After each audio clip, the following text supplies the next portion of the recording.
Friends and enemies, welcome to X Yoga Podcasts. And I'm joined today by a fellow classmate of mine, Zach Campo, of Society of Souls, the healing school that we're in. And to start out today, we're going to have Zach read a little passage by Jason Schulman, the creator of this healing school. And I feel it's very relevant for what the talk is about. So this is from the book, The Instruction Manual for Receiving God. God receives us just as we are, but we don't receive ourselves in the same way. We don't love ourselves as we are. Our deepest work is not so much to improve ourselves as to realize ourselves, to see ourselves clearly and dearly. The small self, hearing the words, "Be just as you are," immediately takes it as permission to sidestep the spiritual path. It whispers, "Just do what you want. Don't worry. No effort is needed." But we arrive at a truly effortless condition only after practice and more practice. The secret here is that we are not practicing being better than we are. We are simply practicing kindness toward who and what we are.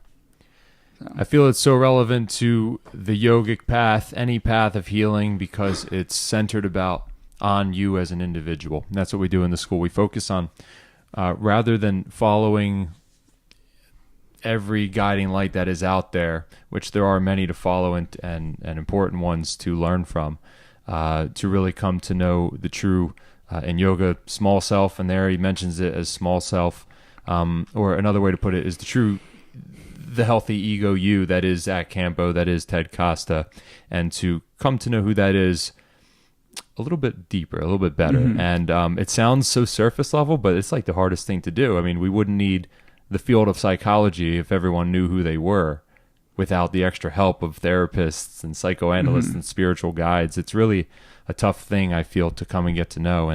And yoga set me on this journey, and hence why I take a viewpoint of the yogic lifestyle coming into this. Mm-hmm. So I wanted to have Zach on today, as we just came off of a great retreat weekend involved with a Society of Souls.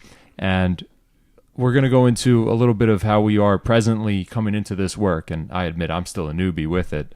But where we feel it might take us someday, or how this compassionate mode of healing can be shared with others. And I just feel that sharing it is very relevant to everybody who listens.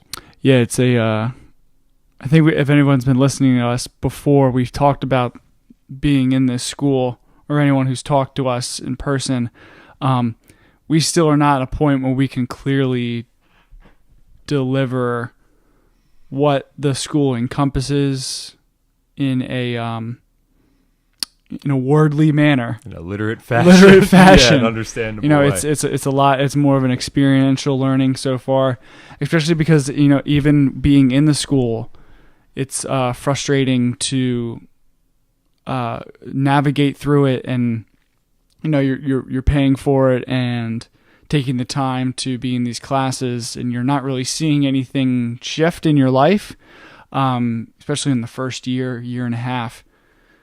So it's, I don't know how to say. See, I just don't know how to say. It's a path of deconstructing how you think the world is, and trying to reconstruct it from a new way, a new lens of reality to see yourself more whole. And the school does encompass a lot of Buddhist teachings, and so to the reading that I was saying, the just be your true self, like sounding like that's an easy thing to do, like. And a lot of, like Instagram posts or easy quotes that you see are Buddhist quotes about letting go. But it's not simply just letting go. And if you're not in the correct healed egoic state, just letting go and doing things like that can actually be destructive and not healthy and not. So it's a different path of learning how to let go and learning how to be yourself. Man, it can be destructive. Letting go in such an unhealthy way can be taken as very easily, at least it was to me in years past, as let go of your own responsibilities. Mm-hmm. And so we include our true selves, meaning the person who has to live in a very real world that has responsibilities and care for yourself and others in a much closer to home way, in a way that does benefit you and the people who surround you. So it's very helpful. Where are you today with all this? Where's your path? And so where I'm at right now Yeah. is a crossroads of what the hell am I going to do with my life, with the multiple options opening up, possibilities. And so I'm really trying to, right now, my biggest feat with this path is tearing down my old beliefs of life is a certain way, and to open myself up to the possibilities of receiving the surprises and that life and quote unquote God has to offer, opening my up to the possibilities. So, and a lot of that has to do with running into, in the school it's called Yetziratic work, but that's your traditional psychology. I'm running into a lot of my habits that are unhealthy. So again, speaking off that just let go thing, just be yourself. If I just be myself, I would be continuing poor habits, you know? And no, he's saying it's not about improving, but it kind of is in a way. It's a different way of improving in a space where you're no longer improving because you want to, do in the world. You're just gonna be like, well, look at me. I don't have that issue anymore. Mm-hmm. You're doing it because it's the path. And it's the right path to wholeness. Does that make sense? For me. Yeah. And everyone's path of wholeness is different. Because in this perspective of the school, so in a physics, in a matter, material, physical plane, none of us are the center. We're not the center of the universe, but there is a level of reality where you are the center of the universe. You are the center of your own universe. You experience everything through your own eyes. Yeah. And so in a way you are responsible for, healing a universe.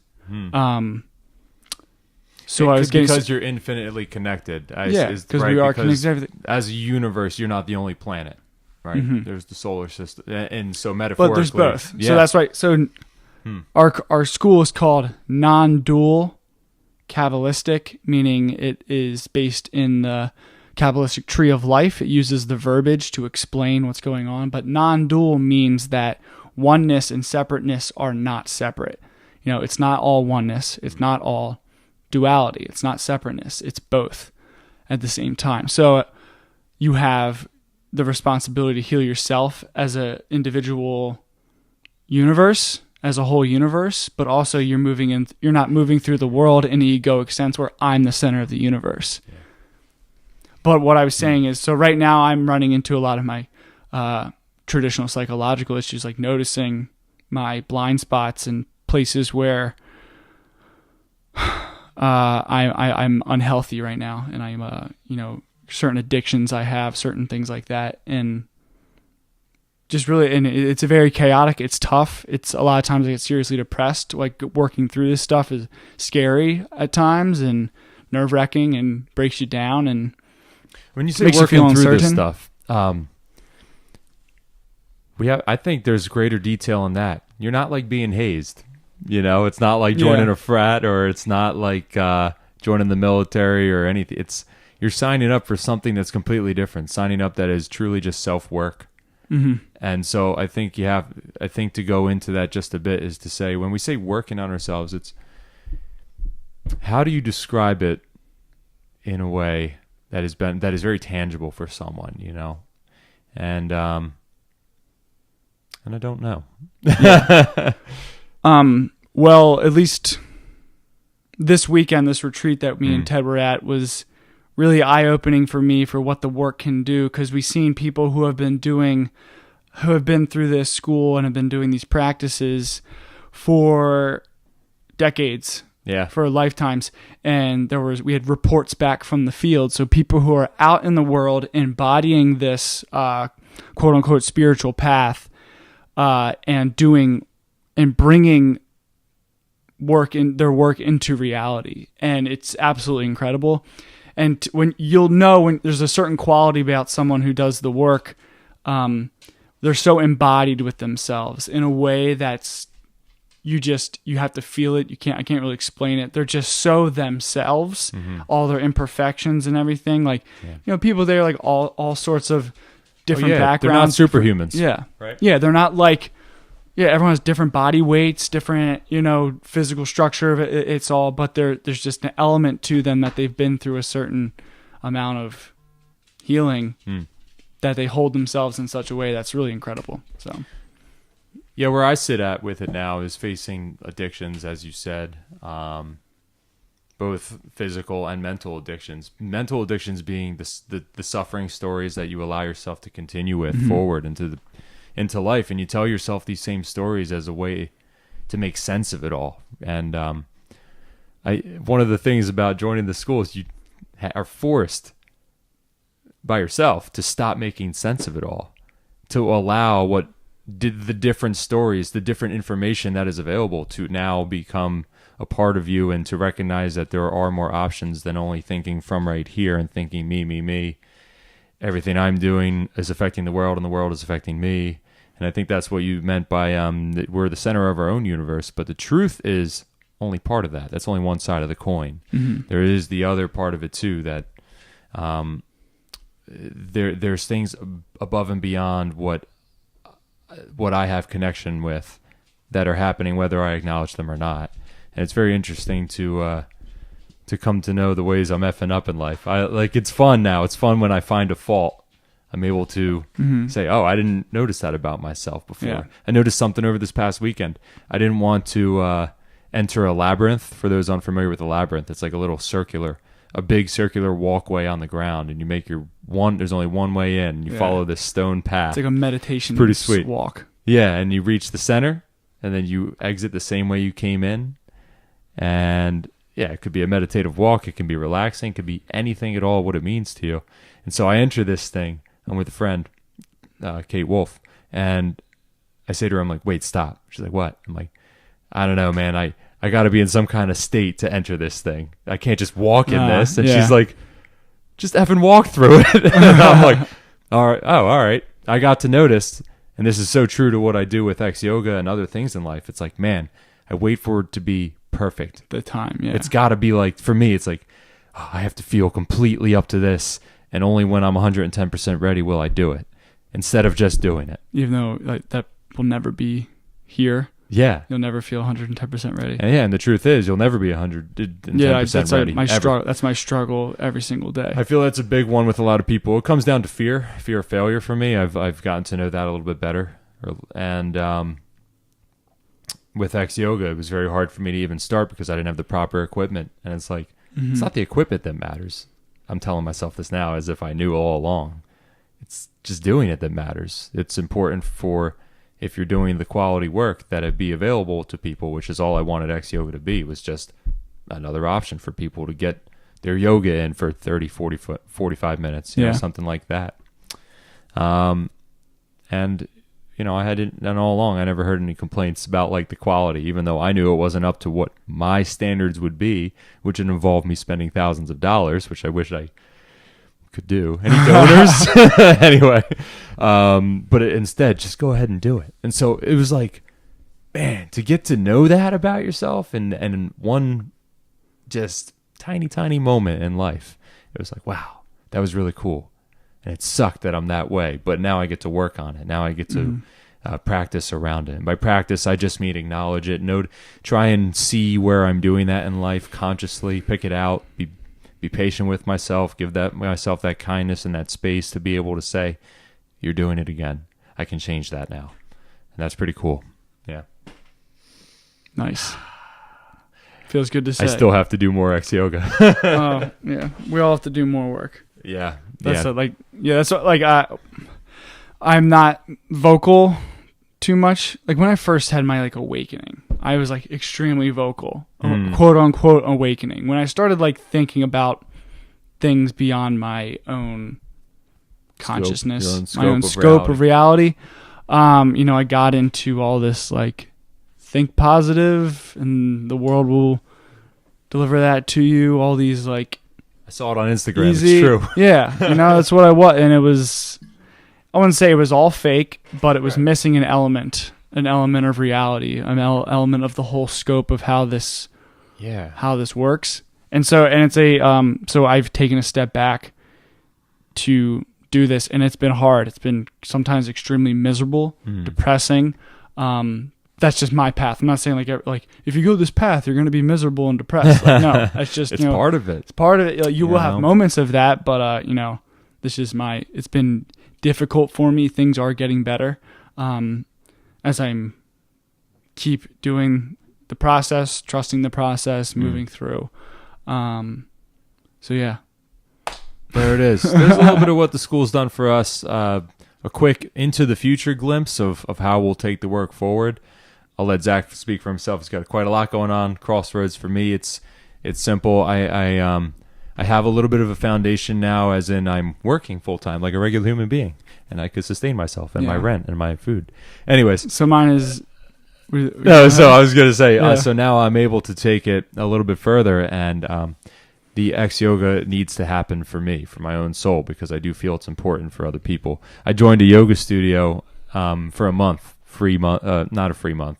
$40 severely discounted from a yoga studio price for your first month in, and it was so good to be back in yoga. I did like 21 out of the 30 days or something, and I just like attacked it. It's great. It was back to my roots, but I'm not at that point in life where I want to spend $1,200 a year on a yoga studio. I'm just not. So I didn't join it, and that's one of the main reasons I started X Yoga, is because it's not available out there for the scrubs like me. You know, I'm just like, man, I need. Yeah, it's like you have to have a lot of money to join, and that I don't like that at all. I think that's such a ridiculous barrier to yoga. It's cultural appropriation. So my next path is acknowledging, like I just said, it's not going to be perfect to start out, right? But it doesn't mean I shouldn't do it. Just show up. Yeah. So that's why I'm in the crossroads of deciding, do I want to spend $30,000 in 2 years of my life and another 3 years after for grad school and get psychotherapist licensing, or should I take the path less travel and follow my heart and try to figure something else out? So heavy work needs to be done within me. So I think it's important to make ourselves available. I know Zach does, most likely, and myself. I know you do, though. If anyone's got questions about it, make ourselves available. If anyone's interested in what the hell a healing path is, if you want to buy a book, this is a good one to read. Receiving God by Jason Schulman. Kabbalist this one first. Yeah, either one. Or just ask us to start. It's just self-work, man. And when I say the word "just" in there, man, that's how they fool you. It's not. God. It's not just so simple. It's so deep, but it's worth it. It's worth it if you're going to be here in life and really want to know who you are, and really what that means is, for me, who cares if I know what I am? It's about what you can do with that after you get to know a little bit deeper what your strengths are, your weaknesses, and you get to balance out your own life and see it unfold before your eyes, you know? So, yeah. Cool. That's what I got. Nice. Zach Campo, Ted Costa, X Yoga Podcasts, and all that. Thanks a lot. Much love.